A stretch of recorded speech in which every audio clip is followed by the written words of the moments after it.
Hello Cowboy Nation. Let's go for another round of news.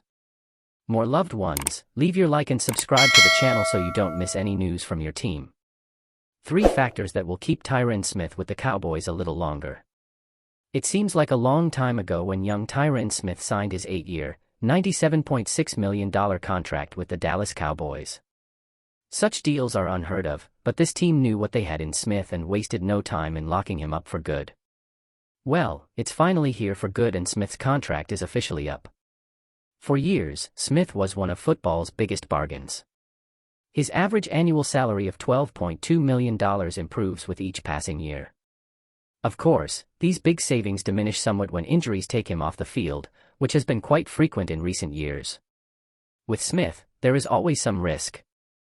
Now, he's coming off one of his best seasons in years and the Cowboys will have a difficult decision to make regarding his future in Dallas. Will he stay or go?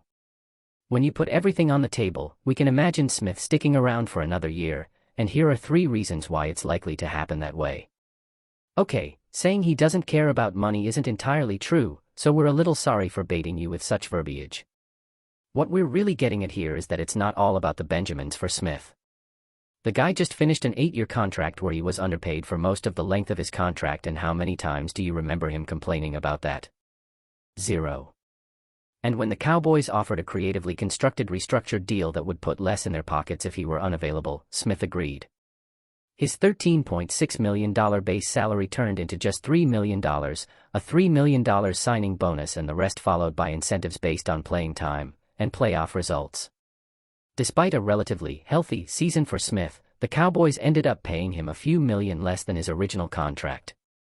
On the open market, he could easily get a better deal from some other team willing to risk his health, but for a guy who already has over $100 million in career earnings and is probably looking for one last gasp, getting in Dallas seems more likely, even if it means signing another playing time incentive deal. It will be fair enough for Smith. We talk about Smith's availability to describe his value, but it wasn't just the quantity of games played that mattered last year, but the quality. The version of Smith we saw last season was the film they will show when he is inducted into the Pro Football Hall of Fame. He was excellent. He showed the elite-level strength, quickness, and craftsmanship that have made him one of the best in the game over the past decade. His game was so good that he earned All-Pro honors for the first time in 7 years. Not only is he still playing at a high level, but the Cowboys have a lot of questions on the offensive line. If Smith doesn't resign, it could force Tyler Smith back to left tackle, leaving a hole at left guard. There is also the uncertainty of Tyler Baiadas, who is a free agent this offseason. Nothing against TJ Bass or Brock Hoffman, but the Cowboys could benefit from an extra year of service from Smith to allow them to get their affairs in order along the offensive line. The fact that we are having this conversation says a lot. That's because many fans were already willing to let him walk off into the sunset. And it wasn't anything personal, the guy just wasn't available. Before last season, Smith played in just 17 of a possible 50 regular season games over the previous 3 seasons. If you do the math, he missed the equivalent of 2 of those 3 seasons. This isn't helping anyone. But last season he bucked the trend when Smith returned to playing his good old quota of 13 games, which he matched exactly for 4 consecutive seasons from 2016 to 2019. Did he just have a lucky season with his health? Perhaps. It may also be true that Mike McCarthy has done a remarkable job preserving his health this season. How do you say? Well, think about how many times Smith came close to playing, but the team thought better of it. Would he have resisted in previous years? There's also the fact that they kept him out of practice regularly during the season for Veteran Day. We don't pretend to be doctors and we don't know all the details that led to Smith being inactive and seemingly upset on the sideline, but what we do know is that during 3 different moments, in 4 games, he was resisted but returned to action shortly thereafter. Have the Cowboys figured out a trick to keep this guy healthier than he has been in the past? Cowboys news: Dallas expects to interview at least 4 defensive coordinator candidates. The Dallas Cowboys are expected to interview a few candidates for the team's vacant defensive coordinator position early next week as the team looks to solidify a replacement for Dan Quinn after he took over as head coach of the Washington Commanders. Internal candidates are expected to include passing game coordinator/secondary coach Joe Witt Jr. and defensive line coach Aiden Durd. Outside candidates include Mike Zimmer and Ron Rivera, according to multiple reports.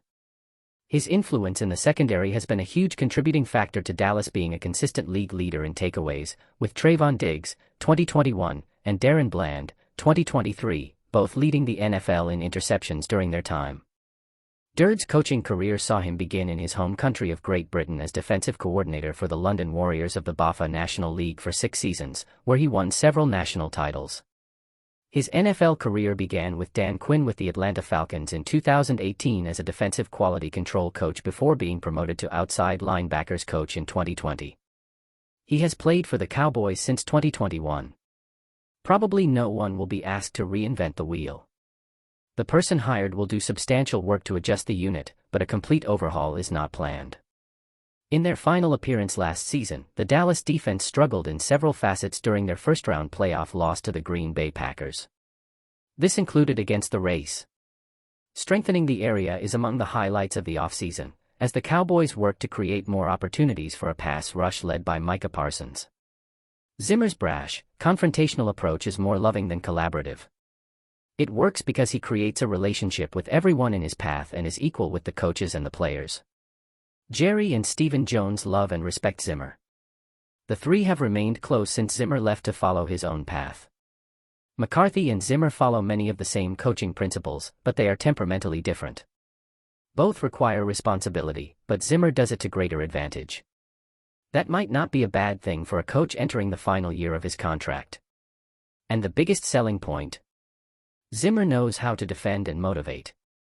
He's good at what he does. All of this makes Zimmer the most intriguing of the candidates. The best. That's what McCarthy, along with Jerry and Stephen Jones, must determine in the coming days. But he is a strong candidate. Very strong. Former Cowboys QB coach Doug Nussmeier, 2020-2022, joins former Cowboys OC Kellen Moore, 2019-2022, in Philadelphia as the Eagles hope the two can coach Jalen Hurts somewhere near the Dak Prescott level. Meanwhile, Eagles fans find their brains stuck in a pretzel trying to rationalize the fact that two former Prescott coaches worked with Hurts. Don't forget to like and subscribe to the channel so you don't miss any news. Thanks.